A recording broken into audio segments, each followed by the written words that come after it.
यह एक ऐसी परिवार की कहानी है जो अपने जीवन में संघर्ष के दौर से गुजर रहे थे, बड़ी समस्या का सामना कर रहे थे, लेकिन अपने चेहरे पर मुस्कान बनाए रखते थे। वे सदा दूसरे लोगों की मदद करने का भाव रखते थे। वे प्रतिदिन 2-4 चपाती ले जा करके घर के बाहर खिड़की पे रख देते थे ताकि कोई भी जरूरतमंद, कोई भी भिखारी वहां से निकले तो अपना पेट भर सके। कुछ दिनों से उनके घर के बाहर से एक भिखारी निकलता था और वह तय समय पर आता था, चपाती उठाकर ले जाता और जाते जाते कहता जाता कि जैसा भी बुरा भला दूसरों के साथ करोगे वैसा ही फल तुम तक लौट कर आएगा। यह वो लाइन थी। वह हर बार हर दिन आकर रोटी उठाता और कहकर चला जाता। यह उसका रूटीन बन चुका था।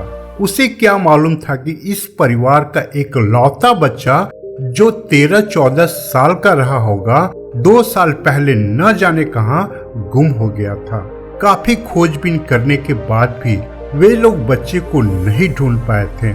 इसको लेकर वे लोग बहुत ज्यादा परेशान थे। आज उनके बच्चे को बिछड़े हुए पूरा 2 साल हो गया था। वे अपने बच्चे को याद कर आपस में बातें कर रहे थे कि तभी वह भिखारी आता है और बोलता है, कुछ खाने को दे दे माई। यह सुनकर लड़के की माँ बोलती है, आज कुछ नहीं दूंगी इसे, जब देखो रोज रोज चला आता है, ऊपर से कोई धन्यवाद भी नहीं देता, बस पता नहीं क्या क्या बोलकर चला जाता है। कुछ देर के बाद किसी के बाहर न आने पर भिखारी और ऊंचा बोलना शुरू कर देता है कि जैसा भी बुरा भला दूसरों के साथ करोगे वैसा ही फल तुम तक लौट आएगा, जिससे उनको और गुस्सा आता है। भिखारी की यह बात सुनकर उन्हें चिढ़ होती है। उन्हें लगता है कि यह भिखारी उनको ताना मार रहा है, क्योंकि वे कभी किसी के साथ बुरा नहीं किए थे। वे सदा दूसरों की भलाई के बारे में ही सोचते थे। फिर यह भिखारी ऐसा क्यों बोलता है? उनके मन में आता है, क्यों न इसे जहर मिला करके दे दूं रोटी में। वे रोटी में जहर लगा देती है और जैसे ही भिखारी को देने जाती है वह रुक जाती है। उसको भिखारी पे दया आ जाता है। उनके अंतर आत्मा से आवाज आती है कि क्या कर रही हो? तुमने अपने जीवन में सब कुछ अच्छा किया और आज इतना बड़ा पाप कैसे कर सकती हो? और वह सोचती है, यह मैं क्या करने जा रही थी? ऐसे तो इस भिखारी की मौत हो जाती। वह तुरंत भागते हुए वापस घर जाती है और दूसरी रोटी लाती है, उसे भिखारी को दे देती है। इधर भिखारी हमेशा की तरह रोटी लेकर अपने वही 2 बातें बोलता हुआ वहां से चला जाता है। शाम में कोई दरवाजे पर दस्तक देता है। वे जैसे ही दरवाजा खोलती है वह दंग रह जाती है। उनका बच्चा घर के दरवाजे पर उनके सामने खड़ा था। वह देखती है उसका बेटा बहुत बुरी हालत में था और बहुत कमजोर दिख रहा होता है।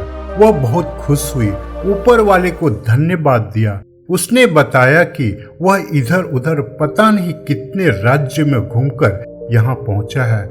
मैं कल ही यहाँ पहुँच जाता, परंतु पास के रेलवे स्टेशन पहुँचने के बाद मैं ठंड में परेशान हो रहा था। मैं बहुत बुरे हाल में था। मैं चल भी नहीं पा रहा था माँ। मैं मर ही गया होता अगर उस भिखारी ने मुझे 2 रोटी खाने को न दी होती। उस भिखारी का धन्यवाद जिसने मेरी जान बचा ली। मैं भूख से बहुत परेशान था, बहुत दिनों से खाया नहीं था। माँ की आंखों में आंसू थे।